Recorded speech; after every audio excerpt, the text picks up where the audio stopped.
Saudara-saudari yang terkasih, ada seorang pemuda yang ingin menjadi imam. Dalam sebuah wawancara ditanya motivasinya, mengapa mau menjadi imam. Jawabannya adalah karena ingin hidup suci. Dan dia jelaskan bahwa panggilan hidup menjadi imam lebih suci daripada hidup berkeluarga. Karena imam setiap hari merayakan Ekaristi dan sangat dekat dengan Yesus, dan lain sebagainya. Ungkapan pemuda ini sangat menarik karena motivasi kekudusan yang ingin dia raih. Namun pernyataan bahwa panggilan hidup menjadi imam lebih suci daripada panggilan hidup berkeluarga perlu dikupas lebih lanjut. Dari mana mengupasnya? Ya tentu dari ajaran gereja. Secara khusus yang termuat dalam kitab hukum kanonik, khususnya Kanon 210. Maka mari kita baca Kanon 210. Semua orang beriman Kristiani sesuai dengan kedudukan kasnya harus mengerahkan tenaganya untuk menjalani hidup yang kudus dan memajukan perkembangan gereja serta pengudusannya yang berkesinambungan. Kanon ini menegaskan kesetaraan mendasar umat beriman dan dinamika ganda persekutuan yang ada baik pada tingkat personal maupun komunal, sebagaimana sudah dibahas di Kanon 209.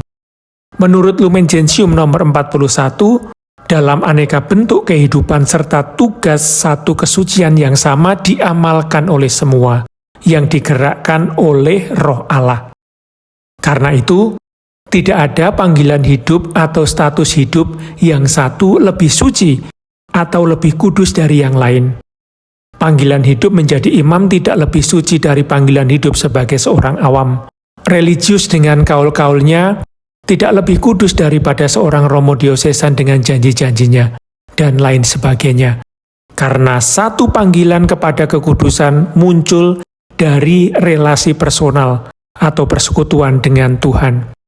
Lalu dari mana muncul kewajiban untuk menjalani kesucian hidup? Ya dari hubungan pribadi setiap individu dengan Tuhan.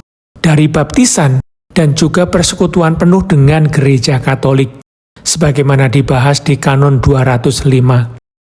Dengan demikian mendorong tidak hanya pertumbuhan kekudusan diri sendiri, tetapi juga pertumbuhan gereja secara keseluruhan. Karena perubahan dan pertumbuhan merupakan hal yang hakiki dalam diri manusia, termasuk kehidupan rohaninya.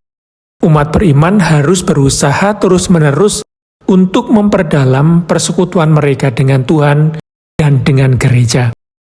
Untuk itulah, panggilan kepada kekudusan ini diatur dalam norma yuridis.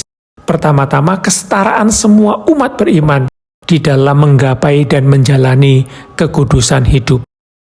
Nah, pertanyaannya, kalau semua umat beriman setara dalam martabat untuk menggapai kesucian, terus apa bedanya masing-masing status hidup tersebut? Semua umat beriman dipanggil untuk hidup kudus, yang melaluinya mereka ikut serta dalam fungsi pengudusan imam Yesus Kristus. Bagaimana caranya? Masing-masing individu berpartisipasi sesuai dengan panggilan hidup masing-masing yang diyakini sebagai panggilan Allah sendiri, baik secara pribadi maupun dalam persekutuan atau perkumpulan, yang menurut Kanon 298 paragraf 1, salah satu tujuan perkumpulan adalah untuk memupuk kehidupan yang lebih sempurna. Maka mari kita lihat status hidup satu persatu, bagaimana masing-masing mengupayakan kekudusan. Kita ambil beberapa contoh yang terdapat di dalam kanon-kanon lain. Kanon 387 misalnya, seorang uskup wajib untuk memberikan teladan kesucian dalam kasih, kerendahan hati, dan kesederhanaan. Ia hendaknya selalu berupaya untuk memajukan kekudusan umat beriman menurut panggilan kas masing-masing. Lalu Kanon 528 sampai dengan 529 menetapkan tanggung jawab tertentu dari gembala terhadap umat beriman yang dipercayakan kepadanya. Kita ambil contoh misalnya Kanon 528 paragraf 1. Pastor paroki terikat kewajiban untuk mengusahakan agar sabda Allah diwartakan secara utuh kepada orang-orang yang tinggal di paroki. Maka hendaknya ia mengusahakan agar kaum beriman Kristiani awam mendapat pengajaran dalam kebenaran-kebenaran iman, terutama dengan homili yang harus diadakan pada hari-hari Minggu dan hari-hari raya wajib. Dan juga dengan memberikan pembinaan kateketik, dan hendaknya ia membina karya-karya untuk mengembangkan semangat Injili, juga yang menyangkut keadilan sosial. Hendaknya ia memperhatikan secara khusus untuk pendidikan Katolik anak-anak dan kaum muda. Hendaknya ia dengan segala upaya juga melibatkan bantuan kaum beriman Kristiani, mengusahakan agar warta Injil menjangkau mereka juga yang meninggalkan praktek keagamaannya atau tidak memeluk iman yang benar. Paragraf kedua, pastor paroki hendaknya mengusahakan agar Ekaristi Maha Kudus menjadi pusat jemaat parokial kaum beriman. Hendaknya ia berikhtiar agar kaum beriman Kristiani digembalakan dengan perayaan khidmat, sakramen-sakramen, dan secara khusus agar mereka sering menerima sakramen Ekaristi Maha Kudus dan tobat. Hendaknya ia juga berupaya agar mereka dibimbing untuk mengadakan doa juga dalam keluarga, dan dengan sadar serta aktif mengambil bagian dalam liturgi suci yang harus diarahkan pastor paroki di parokinya di bawah otoritas uskup diosesan. Dan ia wajib menjaga agar jangan timbul penyalahgunaan. Yang menarik lagi adalah Kanon 529 paragraf 1, yang menjadi jalan bagi pastor paroki atau gembala umat untuk mencapai kekudusan. Untuk dapat menunaikan tugas gembala dengan seksama, pastor paroki hendaknya berusaha mengenal kaum beriman yang dipercayakan kepada reksanya.